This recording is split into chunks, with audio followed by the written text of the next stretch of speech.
Jumbo fellow adventurer Mike Dooley, time for a spiritual tune-up and yet again another very dicey topic.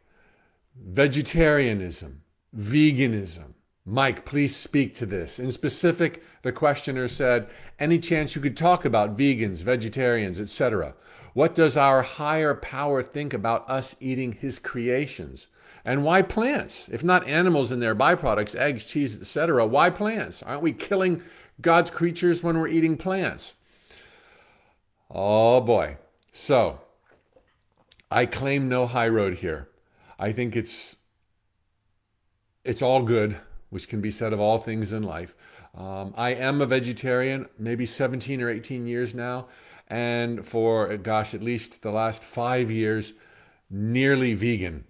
I do all I can to avoid animal byproducts, which is what a vegan is, someone who does not eat animal byproducts like eggs and milk and dairy and things like that. Unless it's already in my pancakes, it's like, that's really too hard to handle. But so the rationale and what's going on. And again, not taking the high road here. I think, we all end up in the palm of God's hand. I will say that in my immediate household, I am the only vegetarian. And in my extended families on either side, there are no vegetarians that I'm aware of. So, and I'm okay and at peace with the fact that in this house, animals are eaten. This is the wild, wild west in the jungles of time and space, and we're all doing the best we can, and there's love for everyone, and we all get to that same place. So please, nobody take offense at what I might be sharing right now. But why my path and some of the rationale, spiritual or otherwise? I came into metaphysical truths in my late teenage years, 19, probably 18, 20, in my early 20s. And immediately, while vegetarianism was never really a topic in the books that I read, I just always felt deep down it just doesn't seem right to eat animals. That doesn't mean I was right. It just didn't seem right. But I was way too lazy. I'm not a foodie. If I could go get some chicken McNuggets, man, I'm out of here. I'm done. I'm got it. Egg McMuffin in the morning. Oh my gosh. Heaven. But eventually I had this space in my life to contemplate more deeply and consider the foods I was eating. And along the way, I have to say, I did read a brief line out of a Seth book. I speak of the Seth material all the time. I have the highest regard for the Seth material dictated by the late Jane Roberts. If you're curious, go to Amazon or your favorite bookstore, look for Jane Roberts books. Anything with Seth in the title is a Seth book. And Seth said, if one was truly enlightened, Buddha, Christ consciousness, Krishna supposedly, and others, it would be unfathomable for someone in that awakened state to consume meat. And while I couldn't connect all the dots, in my heart of hearts, I knew that was right. It just, to me, my opinion, it was just totally spot on. But that didn't tip the scales for me. I couldn't do it until later in life when I could find that space to not only think about it, but to suddenly realize that, with oatmeal in the morning and hummus and vegetables at lunch and pasta for dinner, I was very nearly a vegetarian back then. And I did the lemonade cleanse, the California cleanse. I did that review in another spiritual tune-up if you're curious. And from that 10-day California cleanse, the lemonade diet, if you will, I never had any meat or cigarettes. Hallelujah, thank God. That was 18, 17 years ago. So it all boils down, though, now in hindsight, particularly not being a foodie and seeing how incredibly effortless it's been to not eat animals. It boils down to one question. If you don't need to kill an animal or have one killed for you to live a vibrant, healthy life, and that's purely opinion, But if you don't need to kill an animal to be healthy and nourished, then why would you? It's just like, you know they have feelings. You know they experience pain. You know that there is virtually zero humane farming in the world today on a mass scale. There is none.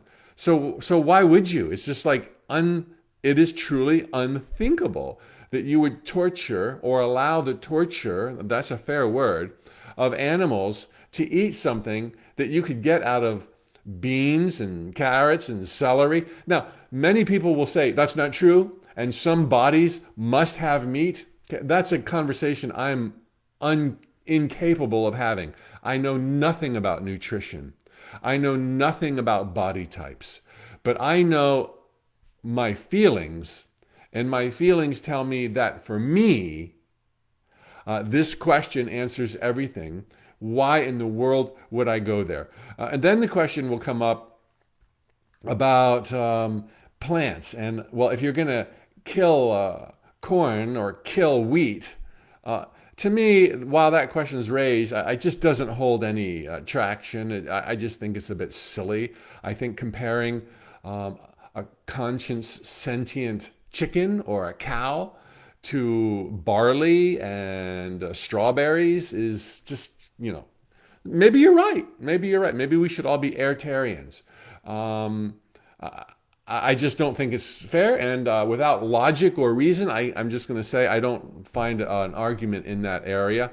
As far as animal byproducts, being a full vegan, I think again, because farming practices are rarely, if ever, humane, to eat chicken eggs that came from a farm, I would have no problem eating eggs that came from chickens in my backyard that I loved and nurtured. I don't see that as problematic personally. See, this is a tune-up filled with opinions and my own opinions, and I've been asked, so I'm dishing. So I don't think animal byproducts are necessarily all bad, but only if you can ensure. And just buying free-range chicken eggs, there's no free range. Nobody's checking if those chickens are free-range. Generally, it's probably mostly a lie. The packaging, there's no standards for what free range is and things like that. Okay, so, and then one more question to answer, and this is maybe the most disturbing. Whether or not you agree with the idea of being a vegetarian or a vegan for spiritual purposes, that's irrelevant to this question. If you eat animals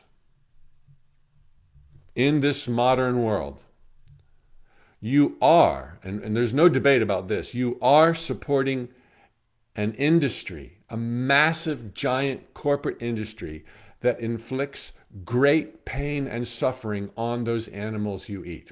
Okay, I can't really debate all the vegan, vegetarian things other than give my opinion, but this last point is a statement of fact. And when you know that, how can you? How can you? Well, if you do, like those in my household do, I'll still love you, and God will still love you, and we're all going to end up in the palm of God's hand, and it's all okay.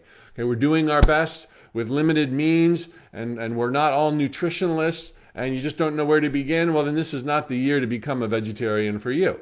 Nor do you ever have to go there. So anyway, those are my feelings. It's actually been one of the most effortless transitions of my whole life, becoming a vegetarian. Being nearly vegan is really a cakewalk, except cakes have eggs in them, so it's almost impossible. But maybe I'm just lazy, and one day I will regret those decisions of having cake and pancakes and French toast with dairy in them. So there you have it. Lots of love to you. I'm not saying I'm right. I'm just saying these are my feelings, and I was asked. Please post your questions below. They are my talking points in future spiritual tune-ups, whether you're watching on Facebook and or Instagram.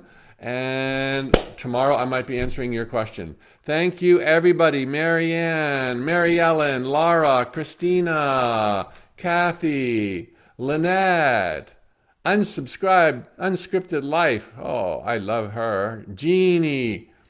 All right, everybody. Have a great day. Best Tuesday ever.